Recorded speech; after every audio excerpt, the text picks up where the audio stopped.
All right, so in my last video, I shared with you how we were able to get a $5,000 new client with AI Receptionist. So getting a yes from the demo call, sales call is not the end. And so in this video, we're going to go over mainly the service agreement up to the onboarding. And so I hope that you're going to like this video because it basically goes over a lot of the questions that you are going to have when it comes to service agreements.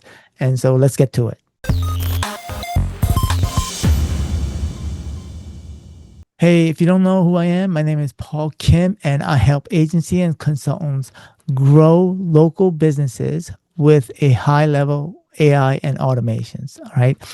So, in today's video, I want to talk mainly about the service agreement, but let me give you a quick recap of the last video. So this is something new that I'm trying, and give me your feedback as to whether you like this kind of case study or behind the scenes.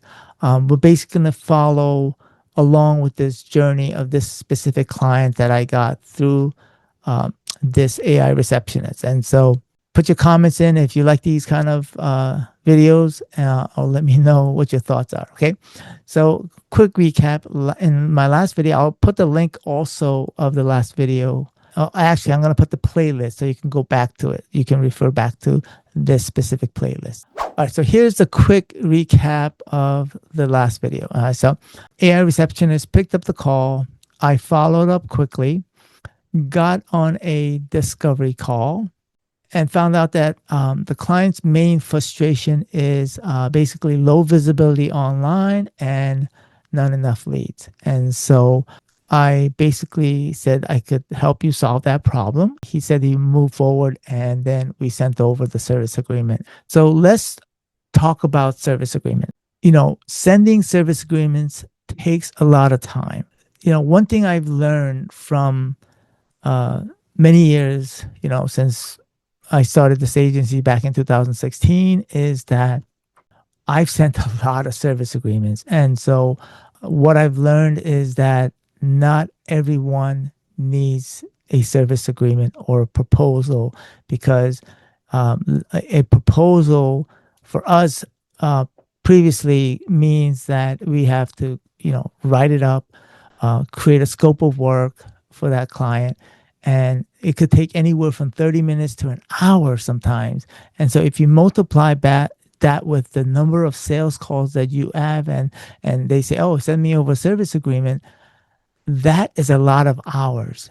What I've learned to do is that I don't send service agreements until I'm confident, like 80 to 90%. Now, have you spent a lot of time to send out a proposal only to be ghosted? And if you have, put your comments below. Maybe this is a video that I can create, a topic I could create in the future about it. So if I get enough feedback and you think it's of value for me to talk about this topic of, how do you determine, whether to send the service agreement? So I'm not going to talk about it in depth right now, but if it is, put your comments below. I'll love your feedback, and so that I know that's a topic that I need to discuss. Okay.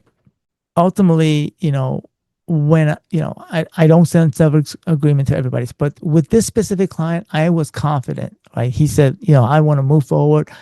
He even said to me that I'm going to stop taking calls, because he's basically called a bunch of, marketing agencies. All right. Now, the other question that I know that some people might be asking is, there's a difference between of service, providing services and providing a product, right? Traditional agencies provide services, right? And SaaS, if you don't know what a SaaS is, think of it as like Netflix, or like it could be a online product, online platform, right? I'm just thinking out Google. When you sign up for Google Workspace or anything online, you don't sign a service agreement. You just basically sign up and you agree to their terms and conditions, right? If you're providing a SaaS, that's a different story. You can probably get away with that. But when you're talking about somebody, a client is paying anywhere from 300 and upwards, you need to not only protect yourself, but it's also about clarity, right? And one of the things that I've learned in many years of working with clients is that a lot of clients have no clue what you're doing, what they're signing. And so providing a service agreement not only protects you legally, but also provides a place where you can, state what's included with whatever they're paying for, what's not included, what is the time frame, if there is any, um, payment expectations. And so one of the things that I learned, okay, and I'm providing you my years of experience, is that clients do not buy SEO. They do not buy AI. They do not buy automations, right? They buy results.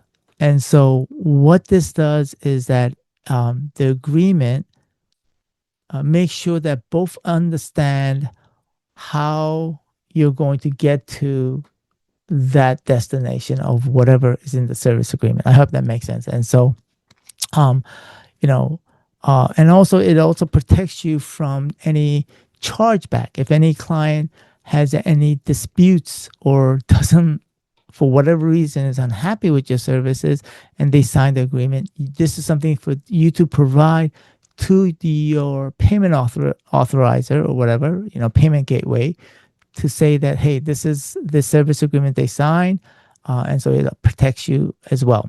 All right, that comes from experience. Okay, all right. So let's talk about the third thing is going from a traditional agency to systems. And this is something that I've been going through for the past couple of years. And this has been one of the biggest mindset for me, shift for me.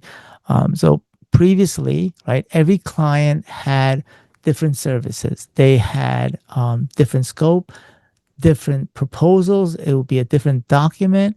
And so that created a lot of chaos and that created a lot of difficulties. And so now what I'm trying to do is I'm trying to build a system. And so what I call the local visibility system. And I hope that's something I'm going to go into more as I do these, these episodes, and as I go and move in the direction from a traditional agency to a system agency. Okay, I don't even know if that's a word for it, but so I'm improving that system client by client, and so.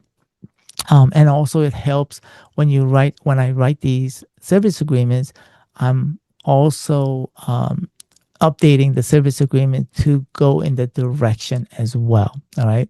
Now, if you're wondering about how do I get access to what I'm talking about, what I had before was I had a link in my description that you can download the client acquisition roadmap.